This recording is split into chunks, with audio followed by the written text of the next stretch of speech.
This is the Daily Telegraph. With £1 billion blow to Starmer push for growth. So this is already, the wheels are coming off his plans for growth. This is humiliation for Labour as a £1 billion investment has been pulled after Angela Rayner's attack. So P&O Ferries owner DP World pulled a planned announcement of £1 billion investment in his London Gateway container port following criticism by Deputy Prime Minister Angela Rayner.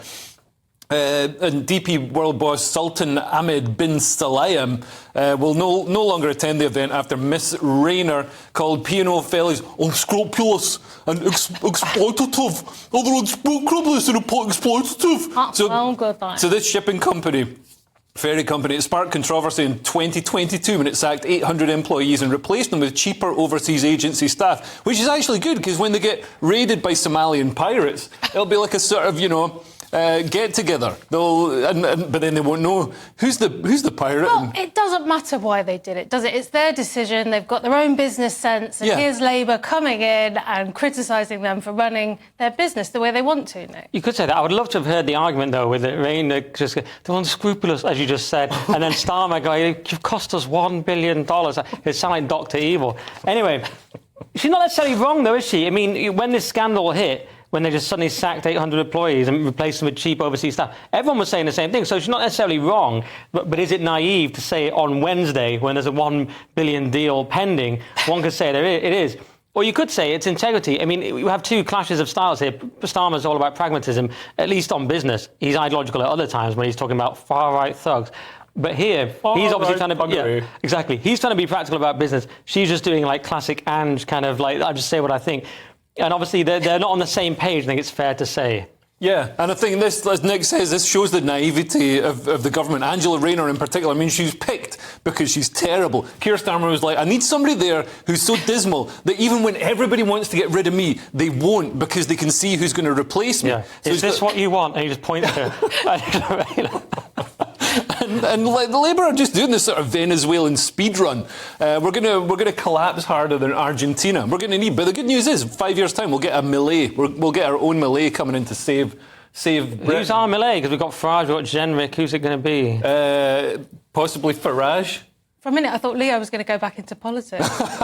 Millet's videos are so incredible. Like, I don't know if he's really saying that. You know, they're translating stuff, and I'm like, did he say that? Yeah. Is that AI? Is that a fake translation? Because it's very rude, a lot of it, but it's very bold. Also, he swears like a sailor. He could get a job in these ferries. True. OK, sticking with The Guardian, and Robert Jenrick has changed his mind about his misanthropic past behaviour, but I bet you still love him, don't you, Nick? Well, let's say it's Jenrick suggests he regrets removing Disney murals from Asylum Seeker Centre. And this, of course, he was grilled by Nick Ferrari on LBC. If you don't remember it, there was these Disney murals welcoming people who shouldn't be in our country into the country. And he sort of said, like, take them down. Why should we be sort of giving them a reward? Like, hey, welcome to Disneyland, a.k.a. the UK, where you get to sponge off the rest of us. Which is a kind of Disneyland. But he said he was maybe a bit harsh and he probably would have done things differently. But it's trivial nonsense. He was right at the time. It doesn't matter. He's just getting grilled because he's, going with Tory leader. It doesn't matter at all. He was right at the time. It's a Guardian piece, and it's kind of interesting. They go on to claim that moderate Conservatives are said to be so dismayed at the remaining candidates, which of course is Kemi Badenoch and Robert Jenrick, that they're considering spoiling their ballots. And it's just this silly narrative now that Cleverly was the centrist and these are far-right people. It's so absurd. The reality is the so-called One Nation Wets are just an elite that's wildly out of touch with the members and with the country, and they're getting their comeuppance. And in fairness to Jenrick, I mean, these asylum seeker kids have enough on their plate without Disney murals trying to turn them into transgender communists. That's a good point. I think there's that. And also, lots of EU countries completely ignore the ECHR and, just ignore the rulings and do what they want to do. I mean, you can see Germany at the moment is looking at passing emergency rules so it can close its borders. So Britain is one of the few countries that actually sticks to the rulings of the ECHR. So, I mean, the fact that we stick to it is the reason that we need to leave it. Or we just need to start breaking the rules a bit. Fair enough. To me, this makes him seem very different to Kemi Badenoch, because she's in this thing at the moment where every time she says something, she gets challenged, and then she starts talking about Margaret Thatcher and says, no, I stick by what I did. And this is quite flip-floppy, isn't it, from him? Yeah. Sort of saying, no, I wouldn't do it now. He's quite agreeable as a person. He's sort of quite agreeable. He's not like he's not Kemi, where it's like I just don't care about being rude and upsetting people. He's kind of a nice guy. And I think Kemi's not a nice guy. He's probably trying to hoover up some of James Cleverly's votes. So some of the wets who don't throw their toys out the pram and who do stay in the next vote, they might cast a vote for him. And he said he'll give Cleverly a place in his shadow cabinet. There are probably lots of people are saying things like that. He probably actually will, though. Yeah. Good section with the Telegraph. And Obama's called your hero a bully. That's not very nice, is it, Nick? He didn't call Jesus a bully. So it's Obama. Obama admonishes brothers for not coming out to vote for Kamala. So I watched this clip. It was Obama complaining that men, and particularly in this case black men, are not coming out for Kamala. And he says it seems to be more pronounced with the brothers, meaning a lack of turnout and a lack of engagement. And he says you all come with all kinds of reasons and excuses. I've got a problem with that because part of me thinks that it's basically you aren't feeling the idea of having a woman as president. So he's telling them off for that. And I've seen a number of articles along these lines. The Hill had an article on it. New York Times covered this as well. And they're all saying, when they get people to quote on this, they all say, oh, yes, it's because we still have misogyny and men need to stop being misogynist. So just telling off men. So it works so well for Hillary Clinton, so they're doubling down on it. Let's keep telling off men. How about this? How about have a female candidate that's not awful, right? Tulsi Gabbard. Men would vote for Tulsi Gabbard, right? We would not vote for Hillary or Kamala because they're rubbish. And also, they just don't have a good vibe. Kamala she's called the drunk wine aunt. That's the vibe she's got. Yeah. Hillary's got a kind of headmistress vibe. A real Lisa Simpson. Yeah, we don't vote for that vibe. This is so exciting that you can see the difference. So you're not a misogynist, are you? I'm not. You know there could be a quality candidate and there just isn't one. So he hates women on different reasons. Very nuanced. No, someone like Tulsi. She's got a military record. She has a lot of integrity, but she does also have a kind of, I hate to say, a kind of nurturing quality about her as well. She does seem feminine and strong at the same time. I sound like a feminist. And attractive.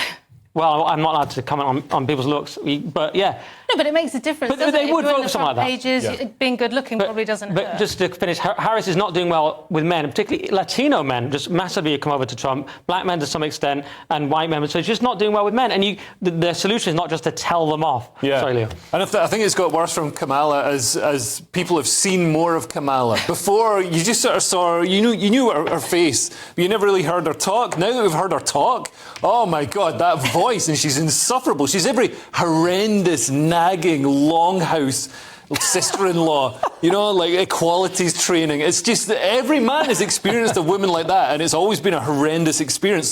So to have 4 years of her running the country is just, nobody wants that. And also it's interesting that the Democrats push this sectarian voting. So Obama's going out there and saying, hey, you brothers, quit jiving me, Turkey. Why aren't you voting for Kamala? And it's you don't see white people seem to be the only demographic group who don't push that sort of sectarian identity, race-based voting. You don't see Donald Trump going out there and being like, listen, if you're white, you've got to vote for me because I'm white too. Right, the only thing we saw was white dudes for Harris, didn't we? We finally saw it, but for Harris, weirdly. Yeah, and then some people were saying, well, Trump should do this because Kamala finally addressed that. But you're right, we normally don't. In America, it's very much split along racial lines. And it's partly just the nature of politics. You go, we need this demographic. We've already got they're sort of saying we've already got the women.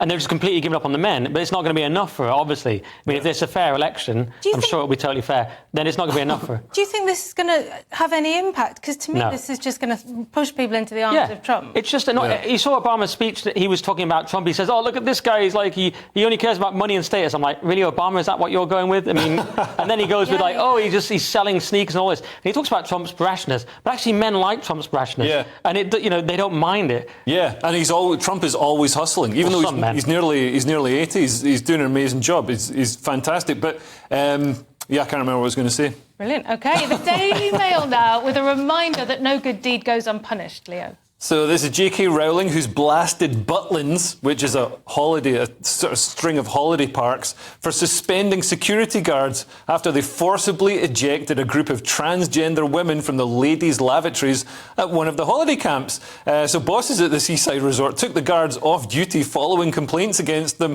with Butlins later issuing an apology, insisting that it was an inclusive business where men dressed as women can poo wherever they want. But do you realise this isn't standard Butlins? This is bang face at Butlins. So this is a festival. My friend Patrick goes to this, and he's he works in tech now. He's in his 40s, but he's got his man bun. He always says he's been in the game so long. He went from the evolution of harem pants and wind chimes to glitter and leggings. Like, he's been in the world of festivals a long time, and he goes to this. So it's not Butlins. You first thought it was it's working class holidays on families on holiday. It isn't. It's people off their face who are likely to be the kind of people who would be upset about it. Yeah, but I mean, so I've got a lot of sympathy for genuine trans people who put the effort in and look like women, who would get. Here we go, Leo's. You know what I mean? Leo's scale again, where he gets to judge if they've put the effort in. It's the sensible rule. It's the obvious sensible. You've got to have sensible rules for things, and this is the only what you're going to make Blair White go into the gents. You always say That's that. Mental. Yeah, I am. Yeah. No, that's all I do actually. But I follow Blair White. I get in the right toilet. I googled these transgender women to see if I could crack one off. No, I googled them to have a look, and honestly, it's like Alice Cooper, and not Alice Cooper in the 70s. We're talking Alice Cooper now. Recently, that's the key difference. Okay, I've got a nuanced position on this, as you'd expect. The individual security guards may have been a little bit overzealous, right? But in general, why were there 5 trans people? Maybe they just all needed it at the same time. It seemed like they may have been making a bit of a point, and they were saying, no, get out. And you'd think, OK, well, the Butlins have dealt with it correctly, if a tiny bit overzealously. But no, of course they haven't, because they've apologised, they've basically sacked the people. So they've made it very clear where they stand. They say, we're an inclusive business, all that rubbish. So they've made it very clear that they stand against women's safety and in favour of this radical, dangerous ideology. So that's Butlins for you. So I think they should be called out by Ron. Well, I think a lot of their customers are going to be happy with that response. You're saying that because they're these festival man-bun people? Well, yeah, at the moment, I think they've probably done the right business decision. For the moment. Yeah, I'm not sure, because I think a lot of the families, because Butlins is still mainly a family resort. I've performed at some of the weekend festivals for Butlins. In that jacket. Always. There's a line in business decisions, because I'm obviously a feminist, Cressida, I know you're not. There's a line in business decisions where it's like, this is putting women at risk. So I say that's the hard line. Yeah. You're the hero we deserve, Nick. Sorry. Okay.